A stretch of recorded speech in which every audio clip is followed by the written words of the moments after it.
बिहार में चुनाव हो और लालू प्रसाद यादव की बात ना हो, ऐसा संभव ही नहीं है। कभी फैसलों को लेकर, कभी पुराने घोटालों को लेकर, तो कभी अपने बोलने के तरीकों को लेकर लालू सुर्खियों में तो बने ही रहते हैं। एक वक्त था जब लालू और नीतीश दोनों एक ही नाव में सवार थे और आज दोनों एक दूसरे के सबसे बड़े राजनीतिक प्रतिद्वंदी हैं।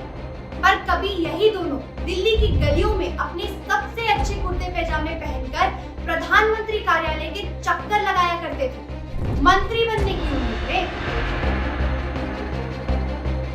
साल था 1987। देश भर में बोफोर्स तोपों और पनडुब्बियों के घोटाले को लेकर बवाल मचा हुआ था। राजीव गांधी की सरकार के खिलाफ बगावत कर रक्षा मंत्री वीपी सिंह अपनी अलग सियासी लकीर पकड़ चुके थे। राजा नहीं फकीर है, भारत की तकदीर है, ये नारा उस दौर में उनके हर सभा में लग रहे थे।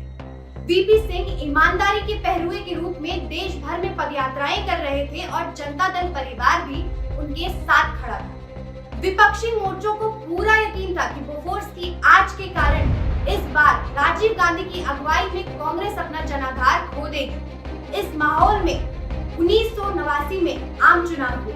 बिहार में तब एक नया चेहरा उभर रहा है, लालू प्रसाद यादव। 1989 के आम चुनाव में वो छपरा से सांसद बने और राष्ट्रीय राजनीति में उनके कदम जमने लगे।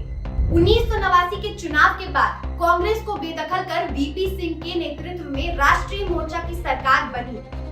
देवीलाल उप प्रधानमंत्री बने, पर जल्द ही मतभेद शुरू हो गए। देवीलाल भी प्रधानमंत्री बनने का सपना देखने लगे। देवीलाल ने वीपी सिंह के लिए हर समय असहज परिस्थितियां पैदा की, पर लालू ने उनके बजाय वीपी सिंह का साथ दिया।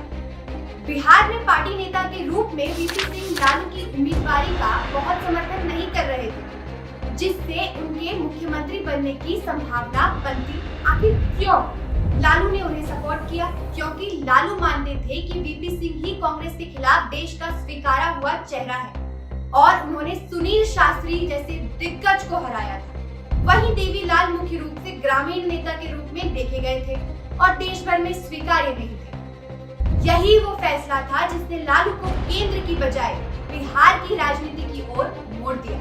वीपी सिंह के प्रधानमंत्री बनने के बाद लालू और नीतीश दोनों की आंखों में मंत्री बनने का सपना था। लालू ने अपनी आत्मकथा गोपालगंज से रायसीना में लिखा है कि वे और नीतीश अपना सबसे अच्छा कुर्ता पजामा पहनकर प्रधानमंत्री कार्यालय के आसपास घूमते थे, इस उम्मीद में कि वे मंत्री बन जाए। हालांकि केंद्रीय मंत्री बनने की शुरुआती महत्वाकांक्षा जल्द ही खत्म हो गई। उन्होंने लिखा है, उनका दिल बिहार में था और इसी वजह से उन्होंने अपने करियर को अपने गृह राज्य में समर्पित करने का संकल्प लिया। मार्च 1990 में बिहार में विधानसभा चुनाव हुए।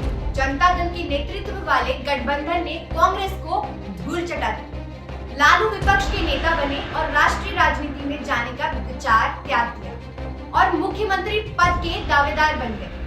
पर राह आसान नहीं थी। रामसुंदर दास और रघुनाथ झा जैसे दो बड़े नेता भी उसी कुर्सी के दावेदार थे। वोटिंग हुई और 42 साल के लालू प्रसाद यादव ने दोनों दिग्गजों को मात देकर मुख्यमंत्री की कुर्सी जीत ली। देवीलाल, चंद्रशेखर और शरद यादव जैसे नेताओं का समर्थन उन्हें मिला, जबकि जॉर्ज फर्नांडिस जैसे नेताओं ने पर्दे के पीछे कुछ पेच फंसाने की कोशिश की, पर लालू बाजी जीत गए। लेकिन कहानी यही खत्म नहीं हुई। मुख्यमंत्री चुने जाने के बावजूद लालू को शपथ दिलाने में देरी की जा रही थी। राज्यपाल मोहम्मद यूनुस सलीम किसी कारणवश लालू को शपथ दिलाने के लिए राजी नहीं थे। लालू रोज अपना कलफदार कुर्ता पैजामा पहनकर इस उम्मीद में राज्यपाल के पास जाते थे कि आज शायद बुलावा आ जाए, पर हर बार लौटना पड़ता था। आखिरकार तमाम दबावों के बाद 10 मार्च 1990 को लालू प्रसाद यादव ने मुख्यमंत्री पद की शपथ ली और बिहार की सियासत हमेशा के लिए बदल गई।